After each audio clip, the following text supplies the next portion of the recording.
International News Edition.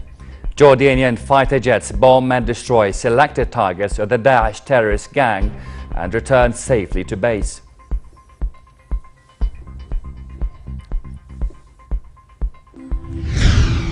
His Majesty the King, the Supreme Commander of the Armed Forces, discusses with the Army Chief a number of military issues.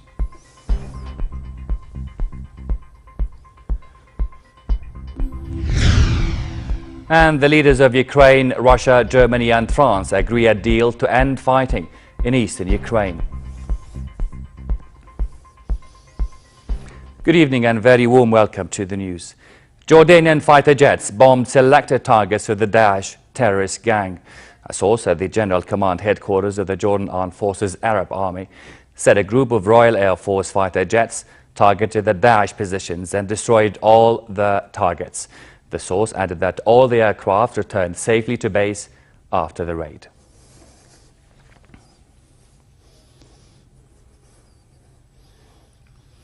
His Majesty the King, the Supreme Commander of the Armed Forces, called on the General Command headquarters of the Jordan Armed Forces Arab Army. The King was welcomed by King's Advisor for Military Affairs, Chairman of the Joint Chiefs of Staff, General Mishal al-Zabin, His Royal Highness Prince Faisal ibn Hussein and other senior officers. The Supreme Commander discussed with the Army Chief several issues of concern to the armed forces.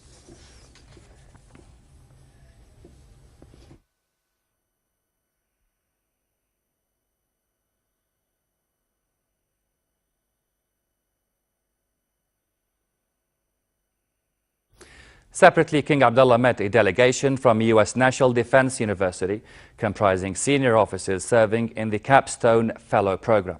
The team is currently visiting the kingdom as part of a tour in the Middle East. The King and the U.S. team, led by retired General Joseph Hoare, discussed the latest developments in the region, mainly the ongoing fight against terror and extremist organizations that threaten global peace and stability. The delegation offered condolences to the King over the martyrdom of pilot Muad Kasasbeh, who was murdered by the Daesh terror organization, stressing the necessity of a united effort to confront terrorism. Foreign Minister Nasser Judah told the U.S. defense team that Jordan had been at the forefront in efforts to fight terrorism. Judah said the kingdom will pursue its role, stressing that the Daesh terrorism had nothing to do with Islam. He also condemned the killing of U.S. hostage Kayla Mueller by the terror group. Prime Minister Abdullah Mansour met representatives of international non-governmental organizations, NGOs, working here in the kingdom. Mansour was briefed about hurdles the organizations face in implementing the 2015 Jordan Response Plan dealing with the Syrian crisis.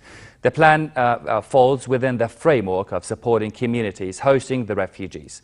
The NGO's representatives gave a briefing about their plans and programs to empower the most underprivileged segments of the population to access the necessary humanitarian aid. They called for participation of all concerned ministries to reach the needy refugees and enhance the abilities of hosting communities to confront the challenges imposed by the Syrian crisis. Mansour praised the NGO support of the government, but stressed that the world community should have a bigger role toward the kingdom in dealing with the influx of refugees. In other news, the United Nations Security Council banned all trade in antiquities from war-torn Syria. It also threatened sanctions on anyone buying oil from Daesh terror organizations and Al-Qaeda-linked Nusra Front militants, and urged states to stop kidnapped ransom payments. The 15-nation council unanimously adopted the Russian-drafted resolution, which is legally binding. The resolution gives the council authority to enforce decisions with economic sanctions, but it does not authorize using military force. Jordan's representative at the Security Council welcomed the decision and called for standing up against the Daesh gang with all means. U.S. Ambassador to the United Nations Samantha Power lamented the Council had not been able to show the same unity on attempting to bring an end to the 4-year civil war in Syria. Iraq welcomed the UN resolution.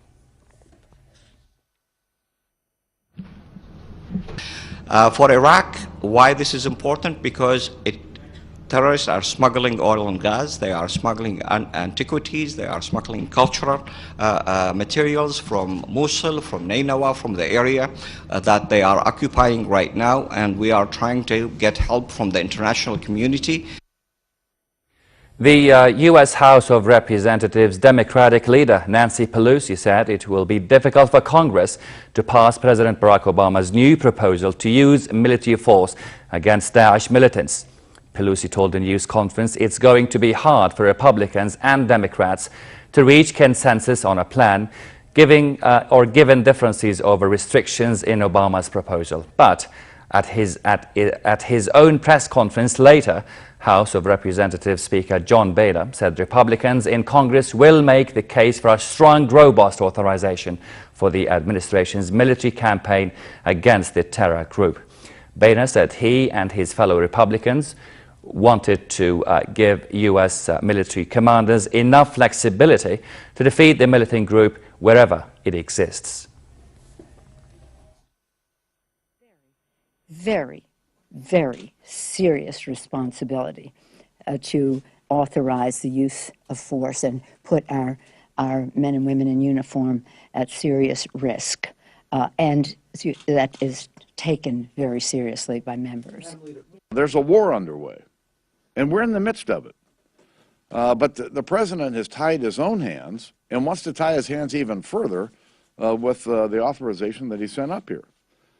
I think it's time for the White House to develop an outline for the American people how we're going to address this worldwide terrorist threat, and to make sure that the president has the authorization to deal with it. As the U.S. President asked Congress for permission to deploy special forces in the fight against Daesh terrorists, Iraq's Foreign Minister said Baghdad has not asked for ground forces. Iraqi Foreign Minister Ibrahim al-Jafari, in Canberra for talks with Australian Foreign Minister Julie Bishop, thanked Prime Minister Tony Abbott for Australia's support for the international coalition fighting the spread of the militant organisation. Obama's plan allows for ground combat operations, including hostage rescues and the use of special forces, but Bishop said Australia has no plans to expand its role in Iraq. We have not sought to expand our role to include combat troops. We've not had that discussion. We have talked about opportunities to continue to train the Iraqi Defence Forces in circumstances where that would be required. The leaders of Ukraine, Russia, Germany and France have agreed a deal to end fighting in eastern Ukraine. The agreement was reached at talks in the Belarus capital of Minsk that ran all night into the morning. But all four leaders said there was a long way to go, and accusations from Kiev of a new flow of Russian armor into rebel-held eastern Ukraine further undermined the prospects for peace.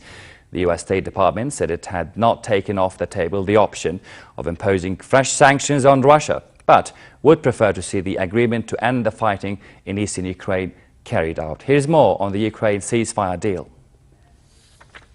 Expectations were low going into the Ukraine peace talks in Minsk, Belarus. But on Thursday, the welcome news from German Chancellor Angela Merkel that rebels had agreed to a ceasefire starting Sunday. We now have a glimmer of hope. We agreed on a comprehensive implementation of Minsk, but concrete steps must of course be taken, and big hurdles still lie ahead of us. The ceasefire between Ukrainian forces and Russian-backed separatists would be followed by the withdrawal of heavy weapons from the front line, and then constitutional reform to give eastern Ukraine more autonomy.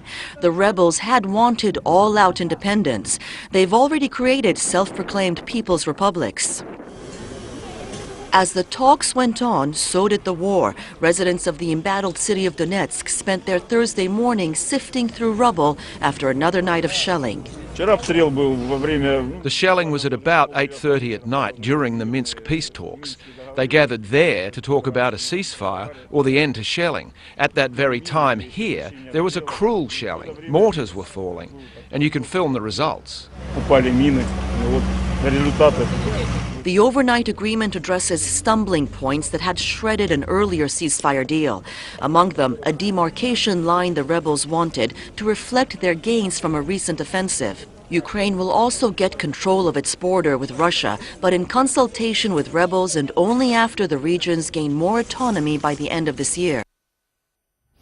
The Minsk peace deal and Greece's foreign debt dominated the summit of European Union leaders in Belgium. The leaders gave a cautious welcome to the Ukraine ceasefire agreement, but were unanimous that true test would be its effectiveness on the ground. French President François Hollande said the deal aimed at ending the conflict in Ukraine was not a guarantee of long-term success. British Prime Minister David Cameron said EU sanctions on Moscow over the Ukraine conflict should not be lifted unless Russian President Vladimir Putin alters his behavior.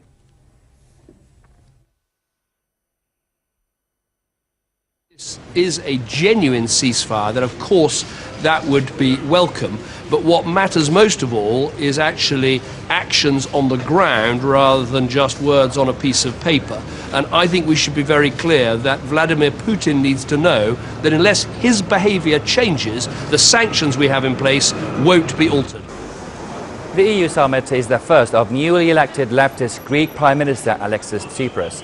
EU leaders said it's up to Greece to respect budget discipline and economic reform commitments made by previous governments if it wanted continued aid. The Greek leader expressed confidence Athens and fellow Eurozone governments would find a mutually acceptable solution for Greece's debt problems. I'm very confident that altogether we can find a mutually viable solution in order to heal the wounds of austerity, to tackle humanitarian crisis across the European Union, and to bring Europe back to the road of growth and social cohesion. Al-Qaeda-linked fighters seized a large army base in a dawn attack in southern Yemen. The takeover came hours after the United Nations warned that the country was on the brink of civil war. The deteriorating security situation has prompted the United States and other Western nations to withdraw their diplomatic staff from the country. The U.S. Embassy quoted a statement of the State Department as saying the decision was taken to suspend embassy operations in Sana'a and will explore options for a return to the Yemeni capital when the situation on the ground improves. UN Secretary General Ban Ki-moon said Yemen is disintegrating after the country slipped further into chaos as the Houthi militia consolidated their grip on power. Yemen is collapsing before our eyes. We cannot stand by and watch.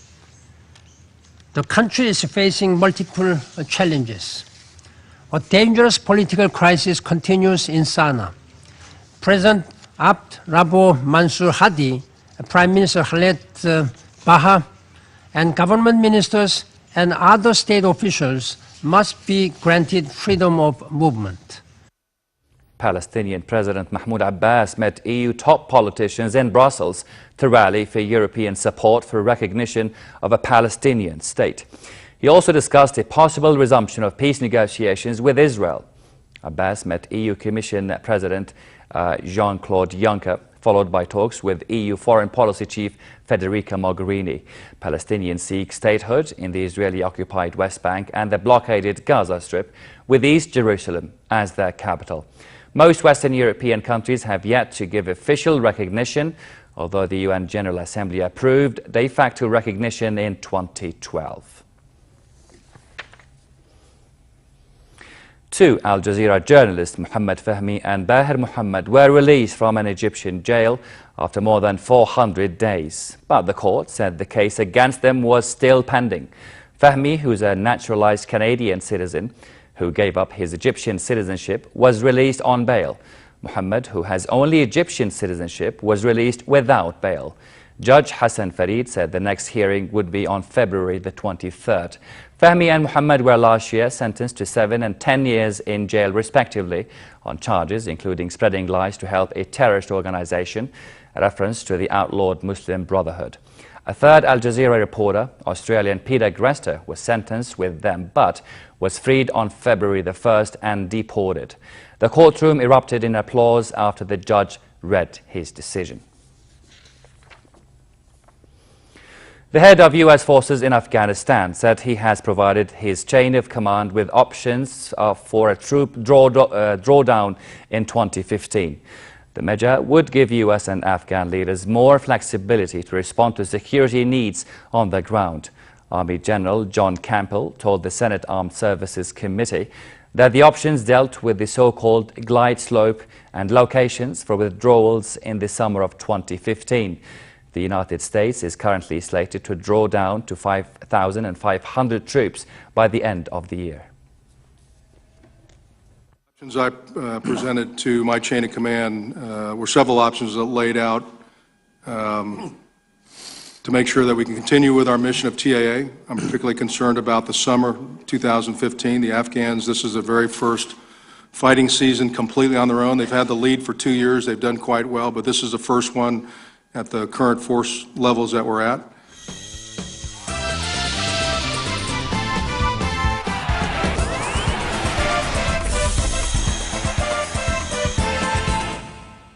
Defending world champion Sebastian Ogier was fastest over the ice of 4-kilometer shakedown for the Swedish round of the World Rally Championship. The French driver set a time of 1 minute 59 seconds in his Volkswagen, 2 milliseconds faster than Poland's Robert Kubica in the Ford, with Britain Chris Meek taking third fastest in his Citroën. Ogier leads the standings after the season opening Monte Carlo rally, with Jari-Matti Latvala second.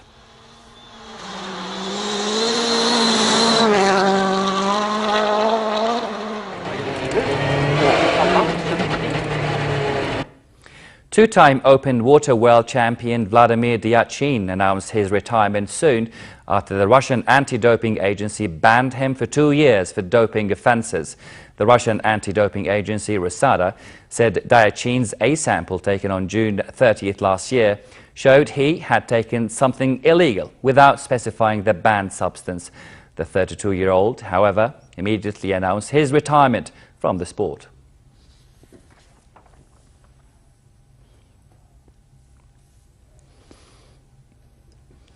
Finally, cold and partly cloudy skies tonight with a chance for scattered showers in the country's north, which might later extend to the central regions.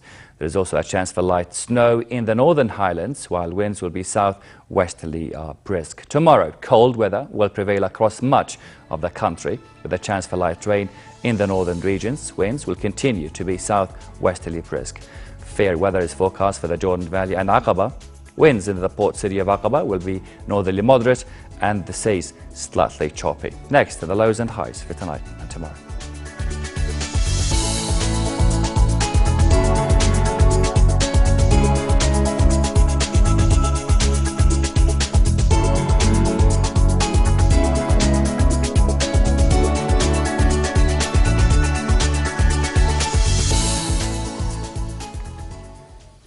To close our top stories once again. Jordanian fighter jets bomb and destroy selected targets of the Daesh terrorist gang and return safely to base.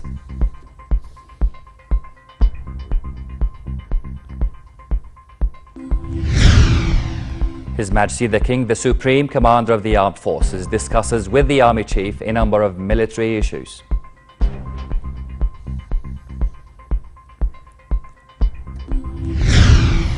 And the leaders of Ukraine, Russia, Germany and France agree a deal to end fighting in eastern Ukraine. And that's the end of tonight's news. Thank you so much for watching.